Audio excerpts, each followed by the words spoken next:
Kita. Korang? Kita. Oh, so kita hidupkan masa. Kita orang hidupkan masa kawan lain. Orang pun ni lah. Apa lagi tu sini tak berat. Kasar saja. Tapi nanti tak ada dasar dulu. Tapi akan satu ke depan, simpan lagi ke depan. Kalau penumpang belakang, simpan masuk. Boleh masuk. Yang penting betul.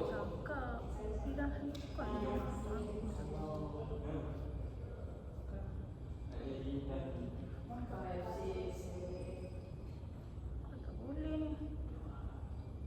Oh, dia tak ikut lagi. Tapi dia dah pergi lah cerita kat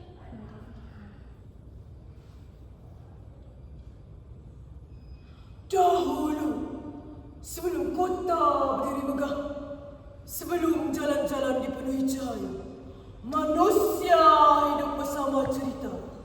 Cerita yang mengajar siapa diri mereka.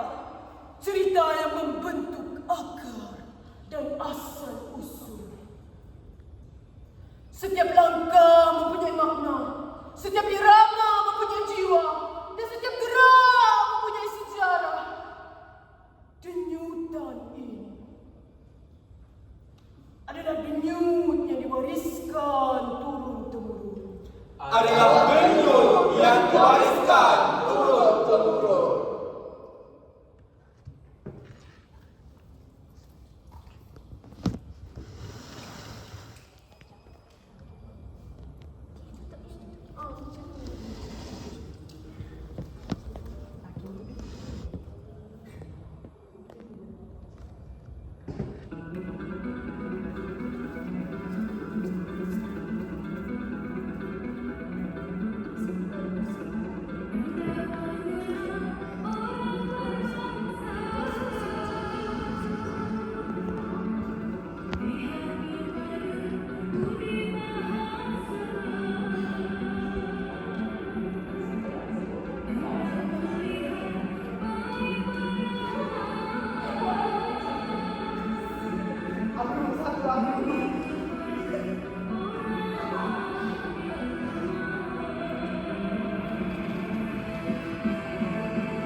Masa bergerak.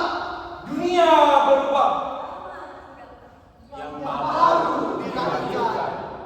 Hari ini manusia mengejar masa, tetapi Semakin jauh daripada akal sendiri. perubahan bukan musuh. Namun, apabila manusia mulai lupa asal usulnya, mereka akan kehilangan arah.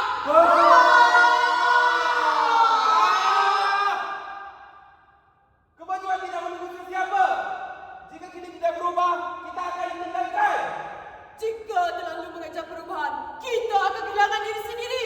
Hoi, apa gunanya warisan kalau jika hanya menjadi pameran? Apa gunanya kemajuan jika jiwa kita hilang? warisan tu masih penting ke? Tak penting. Tak dengar. Tak nampak. ada lagi ke yang nak faham? Tak faham. Tak pelik, Tak pelik, tak dengar, tak nampak, tak faham.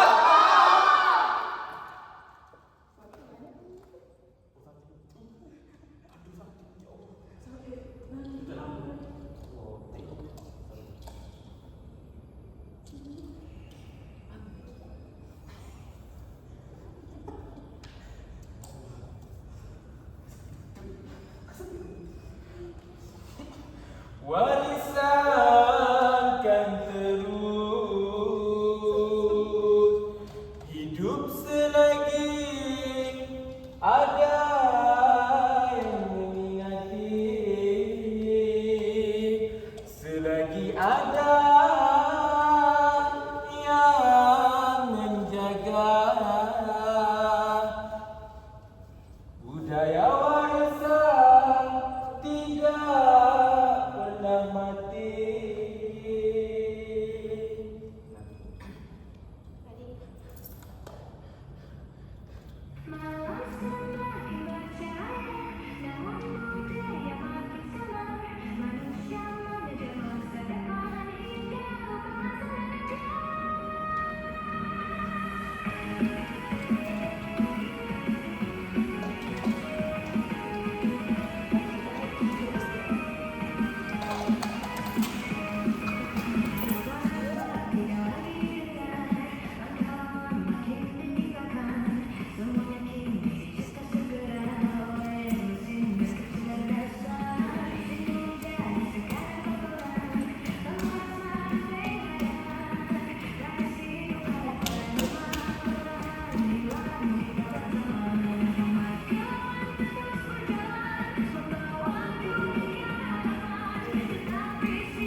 Yang keberisian lengkap.